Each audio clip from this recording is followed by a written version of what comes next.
Trouble in paradise with BYU as one of their basketball players gets charged with a DUI, and they come up just short against UConn after a not-so-great first-half performance. But made it close. Dropped a couple spots in the AP poll, but still in the top 10. This is Newbie Sports. And we're going to skip the title card today, and I'm going to go a little fast. I tried to make this video yesterday, but we had a dead battery problem on my phone, so I'll try to go a little faster with this. But just starting with the breakdown of the games of the weekend, starting with our non-ranked teams. I picked Tulane to win against FAU, and they obviously did. I also got the point differential correct. So, 1.25 points for me for that. So, Utah State at UNLV. I picked UNLV to win, and I get a point for that one. UNT at UAB. I picked UNT to win. Man, they're looking like one of the definitely needs to be considered for that group of 5 representative. But, yeah, I get a point for that one. Now, Penn State at Michigan State. 2 people at the bottom of the Big Ten. And Penn State having a particularly rough couple of games. Rough 6 games, actually. They avoid the 7-game losing streak and come up with a win to keep their bowl hopes alive. And I picked Penn State to win, and I did not get the point differential, so I don't get the second point, but I did get the point differential, actually, but I just didn't get the correct score. So I got 1.25 points for that. That brings up Memphis at ECU. I picked Memphis to win, but ECU demonstrates that they don't want to go away. They don't want their hopes to die. So, good job for the ECU, and good job for that win. That makes 4.5 points for me for the non-ranked teams. Now, on to the ranked teams. There's quite a few. Clemson at Louisville. What a better example of who wants to lose it more. That was a really grit and grimy last 10 minutes of that game. Man, wow. I think everyone has said enough about that game, but penalties, just missed field goals galore. To have so many opportunities for your team to win, and then you have a turnover on downs, or a missed field goal, or just you start in field goal range, and your penalties push you out of field goal range. Just very, very sloppy game. I picked Clemson to win that one, though, and I get a point for picking Clemson. Yeah, sorry, Louisville, your season is over. Next game on my list is Utah at Baylor. I picked Utah to win. They won by a bit more than I thought they would, but I get a point for Utah winning there. Notre Dame at Pitt. Oh, man. I picked Pitt to win that game, and they did not. So they're almost certainly done. Maybe not, but we'll see. We'll see. I think they're out of the top 25, at least, for the next little bit. I think it's possible for Pitt to get into the ACC championship game, but not likely. Not likely. I get no points for that. Michigan at Northwestern. Another game that was a lot closer than it needed to be. Come up with a last second field goal to win the game, Michigan. Good job with that. No missed field goals in your game. Probably shouldn't have been this close, though. Probably shouldn't have been this close. A little wary on them going forward. Definitely against Ohio State. This might be the year that Ohio State beats them. Going on to USF at Navy. USF wins this game, and I picked them to win. I did not pick them to win. I picked USF to win. That's what happened, and Navy won. My goodness. It's almost as if I have the notes right in front of me and I can't read or something. But yeah. USF goes into Navy, and Navy wins. USF season is likely over. Arizona into Cincinnati, and Arizona picks up that win. I picked Cincinnati to win. So no points on that one either. Arizona likely ends Cincinnati season. Cincinnati plays BYU, Cincinnati hosts BYU, and BYU is currently favored. That's new. But, yeah, I think that's correct. I think BYU will win that game. We'll get to my prediction on that later this week. So Cincinnati falls to Arizona. Oklahoma at Alabama. I saw most of that game, and that was intense. That was an intense game. The turnovers ended up being the thing for Oklahoma, though. So good job for pulling up those turnovers and winning that battle. And I did not pick Oklahoma to win. I picked Alabama to win. And this sets up a situation where possibly if Alabama loses in the Iron Bowl, they're going to be out. They're going to be out. I thought that they would be winning the SEC championship game. So, unless I pick Texas A&M. Yeah, we'll see. But it looks a little daunting for Alabama. Little daunting. But Auburn hasn't done super well this year. So we'll see how that Iron Bowl goes. UCF at Texas Tech. And I picked Texas Tech to win that game. They win pretty handedly. They win by even more than I picked them to win by. So I get only 1 point with that. Virginia at Duke. Duke, for whatever reason, only has one loss in the ACC. And one thing that was pointed out to me is that if Duke managed to get to the ACC championship game and win, then the ACC might not have any representatives in the college football playoff. Because if you have two group of 5 conference champions that are only one loss, both of those are better than a 4-loss ACC team. And yeah, so that would have been a nightmare situation for the ACC. But Duke does not come up with the win there. Virginia stifles them off, and Virginia keeping hope alive that maybe, possibly, they could get to their conference championship game and keep it going.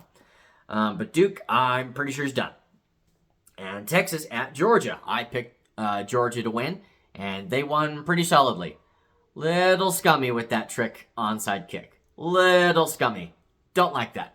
But good win for Georgia. Very sorry to Arch. I think you're doing a good job, and come back next year, and I think you'll do just well in your senior season. Unless he's not a senior. But anyways, if I'm wrong about any of this, feel free to torch me in the comments. TCU at BYU. I picked BYU to win, and they won by even more than I picked them to win by. So that feels great. And I was there. I really, really loved that game. That was a good time. That was a fun time. It got to be really late, though, and I started to get a little tired. And when your team is in a spot where you're just running it out to milk the clock, and then you punt it a couple different times, just not pile on because you don't want to be rude, unlike Georgia or the University of Utah at Wyoming. But hey, I'm not bitter. But I do gotta say something. I got a bone to pick with some Cougar fans. Cougar fans. There was a TCU fan sitting a couple rows behind us, and he was not behaving like BYU fans do. There was a little cursing and stuff, but someone had reported him to security because of his behavior and said that he was dropping a lot of F-bombs and that he was drinking. This man was not drinking. This man was cursing. Not any more than I've heard some BYU fans do, by the way. We can't be reporting people to security because they're cursing. If they're causing just a raucous disturbance and everyone around them doesn't want them there, that's different. Everyone around this guy was like, no, this guy's fine. But someone reported him to security, and there was 4 armed people. My mom thinks that there were 5. I only saw 4. Actually, I think I only saw 3. But there were several armed people that came to remove this man from the stadium. And we're all just like, no, he's fine. He's good. We haven't seen any alcohol. We haven't seen anything. BYU fans, just because people behave a little bit differently than you doesn't mean they have to be removed from your life. Okay? Okay? That's my bone to pick with you guys.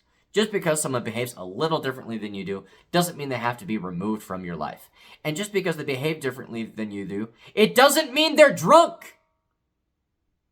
Okay?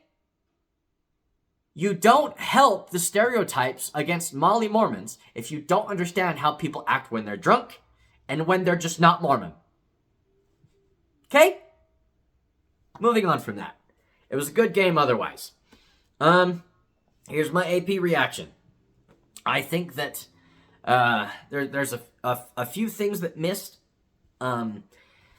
Texas A&M. I didn't think this was going to be a close game, and Texas A&M did come up with the win, but man, they needed to earn it. 28 unanswered points in the second half, and a shutout in the second half. You only score 3 points in the first half, and 28 unanswered points.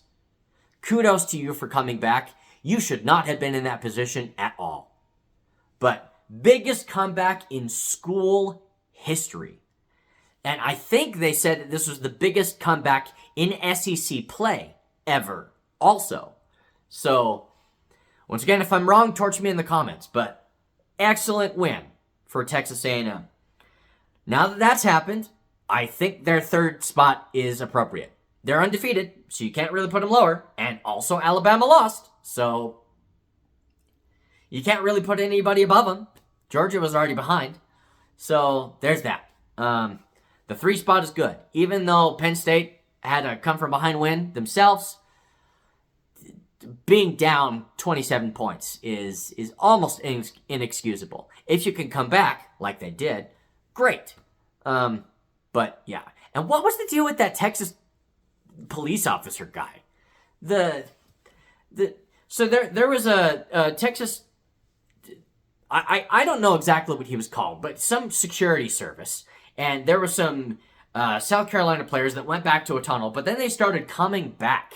And as they're leaving the tunnel, this security guard, shoulder bumps them and stuff, and starts, aggressively pointing them and stuff. And then he was relieved of duty. I think that's appropriate. I think that is appropriate. I don't think that is appropriate behavior for someone in security to have. And that brings me to some other things with the BYU game that I want to mention, but just a moment. They were leaving the tunnel. They were already going away from the thing that you didn't want them to do. And then you shoulder bump them, and you scream at them and point at them and stuff. That just makes you look bad. That makes you as an individual look bad. And it kind of embarrasses the school too. So, maybe he shouldn't lose his job, but being taken off of duty for the rest of that day was appropriate. Absolutely appropriate. And I think that there's a lesson to learn with that, and I hope he takes that lesson and grows. Coming back to the BYU game, traffic control needs to be so much better with their communication. There was this parking lot that someone had stopped the flow of traffic so that people could start coming out, but it took a sec to get everyone behind the line, and then cars started coming through. But by the time the line got formed, there were people behind us that didn't realize there was stoppage, so they started walking around, and this elderly person, I don't know if it was a man or woman, almost got plowed by this car. And someone had to grab this person and pull him out of the way, and it was one of the parking people, and they started screaming at this person. I understand that this person should probably be paying attention to the people around them. It's oh, all of these people are stopped. Maybe I should stop. I understand that. I also think that traffic control people should give instructions clearly and should give instructions repeatedly. That way, any new people hear them also. And anyone who wasn't paying attention the first time will also hear them. I saw someone almost get flattened by a car because of poor communication. And then the traffic control people were screaming at this person. I think they should have, but I also think their communication should have been better. There's that.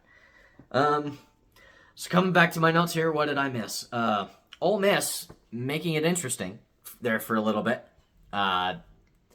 Probably shouldn't have been that close against Georgia, against Florida. I was just talking about Georgia, but yeah, Ole Miss. Shouldn't have had that be an interesting game. Good on you for the win. I agree on that penalty call, though. There was a penalty when Florida was kicking, and the rule is that if the thing that causes the penalty happens before the ball hits the net, then it's an active ball. I actually think that Ole Miss was kicking the field goal. I don't remember. Someone was kicking a field goal, and there was a penalty against Florida, and it would have, it had to have been Ole Miss then. Ole Miss was kicking a field goal, there was a penalty against Florida, and the refs said that it was a dead ball foul, and so the field goal is good, but the penalty will be enforced at the kickoff. Not good. Not good, because the ball hadn't hit the net.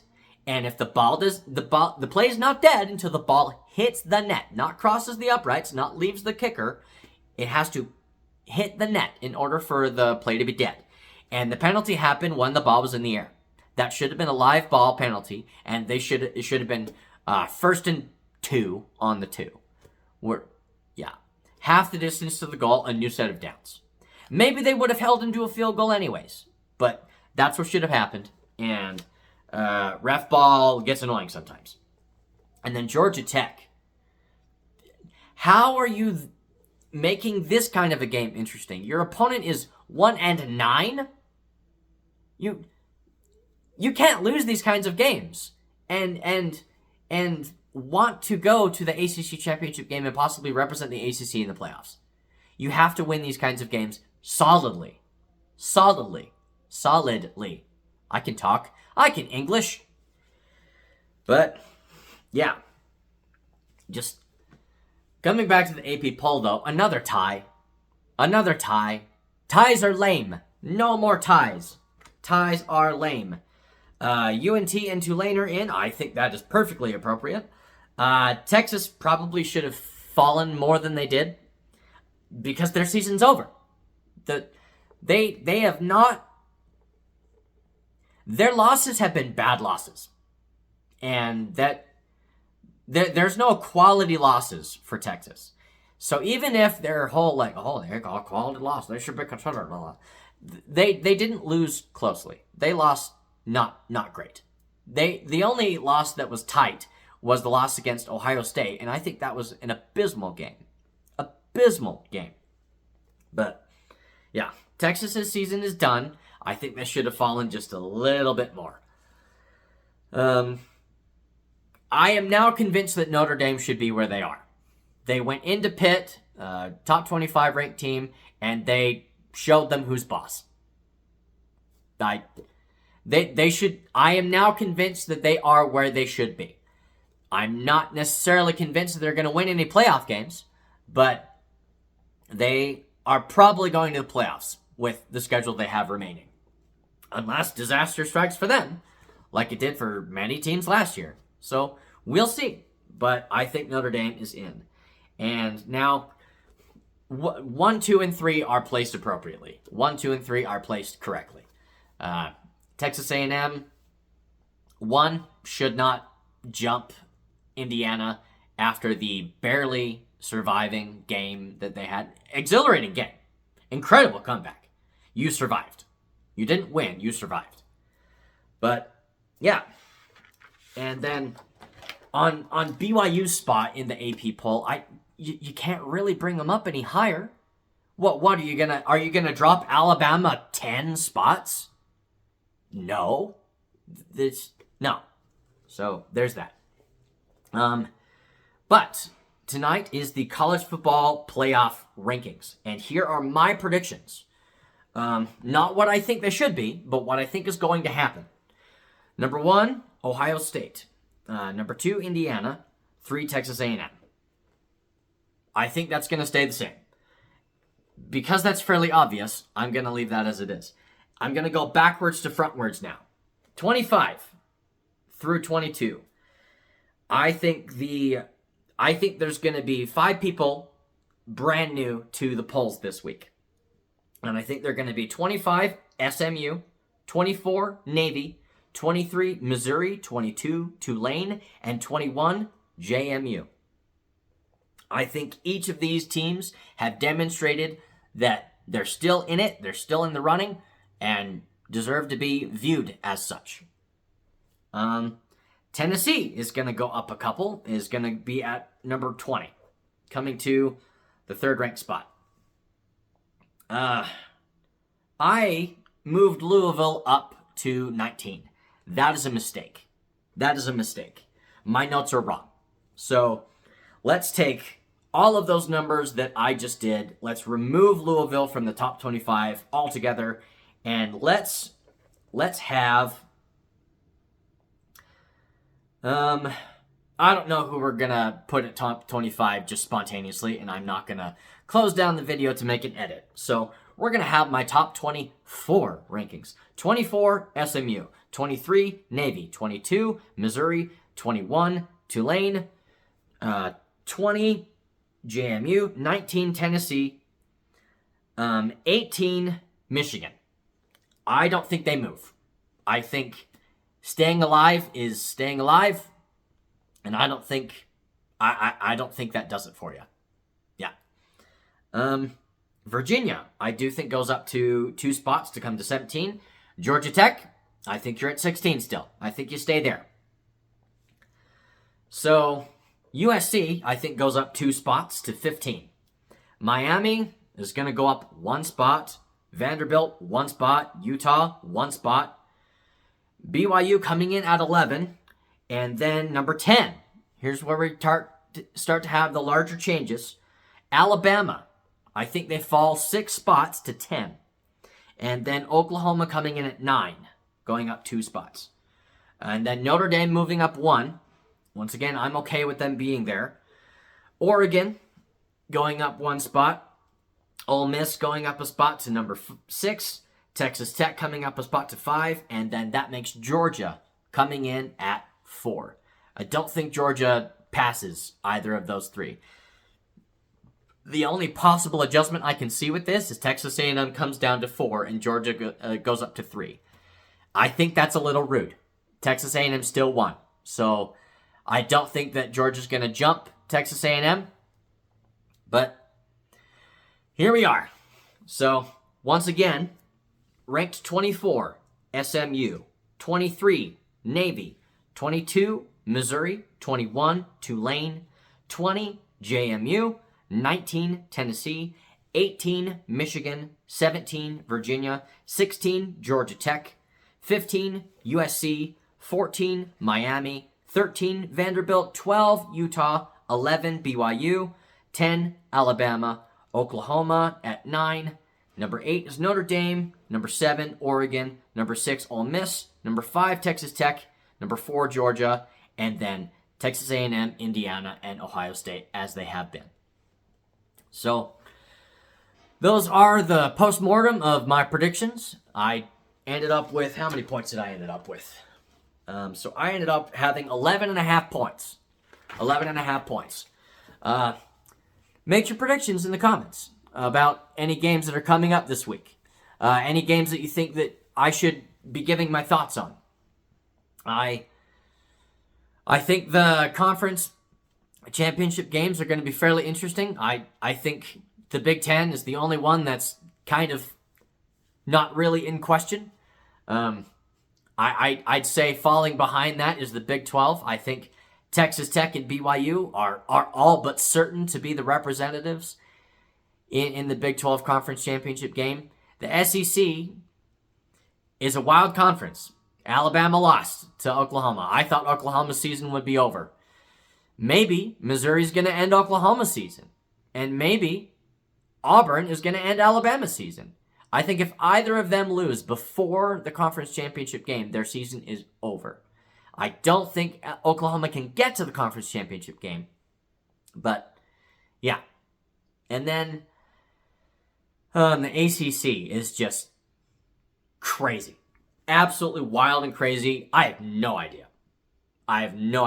We will see what happens in the ACC. But it's a wild conference. But ACC most predictable. Big Ten probably the most predictable. And with that, I just have one more take today. And that's just the concept of getting into the playoffs by not going to your championship game. I think that is a losing mentality. We want to lose this game because we don't want to go to the conference championship game. Because if we lose there now, we're definitely in. But if we lose in the conference championship game, we're definitely out. If you are intentionally losing games to set up your playoff success, I have no respect for that. None. And fan bases that should be hoping for losses so that they don't go to the conference championship game, I also have no respect for that. If you lose in the conference championship game and don't get in, it should be because the only reason you could have gone in the first place is because you went to the conference championship game. Like, if Clemson would have lost that game, I think they should have been out of the playoffs. But because they beat SMU, they should be in. And they got the spot that they got because they were a bad team. And they lost pretty quick. So, there's that. Playoff Selection Committee. I don't think you're being fair to Utah. We all know that unless Utah gets to the conference championship game, they're not getting into the playoffs. I think everybody knows that. And I think you're not being fair to Utah. They shouldn't be ranked 13th. They shouldn't be ranked higher than that. I think Utah's season is done. They're not taking a 2-loss non-conference champion participant in the playoffs. It's not going to happen. And I'm not convinced that they're only going to have 2 losses. I think they lose 1 more.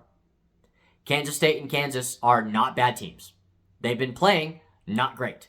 But Kansas State's right on the cusp of bowl eligibility. And Kansas is not a horrible team. So, maybe Utah will stomp them. And maybe that changes the calculus. But at this point, I do not think Utah should get to the playoffs. So, Selection Committee, I think you made a mistake by putting Utah as high as you did at this point. I think you did. Next. Unless a team has like 3 or 4 losses and they go to the conference championship game, if they go to the conference championship game, you can't penalize them for that loss. The only reason a conference championship participant should not go to the playoffs is if the only reason they had a shot at the playoffs at all is if they won. They should not go to they should not be prevented from the playoffs if they participate in the conference championship game, if they have 1 or 2 losses. Doesn't matter what the Power 4 conference is. The Group of 5 conferences, I think they should get a little bit more love than they currently are, but the situation is what it is for now. We can talk about that another time. Power 4 conference participants with 2 or fewer losses should get to the playoffs. The conference championship game should only decide seeding. And if a conference championship participant has 3 or more losses, if they lose, they should be out. And with that, those are my takes. What do you like about them? What do you hate about them? Please let me know in the comments either way. And if you didn't like my takes, I do want to know why. Let me know what I'm missing. Let me know what you like. And this has been Newbie Sports.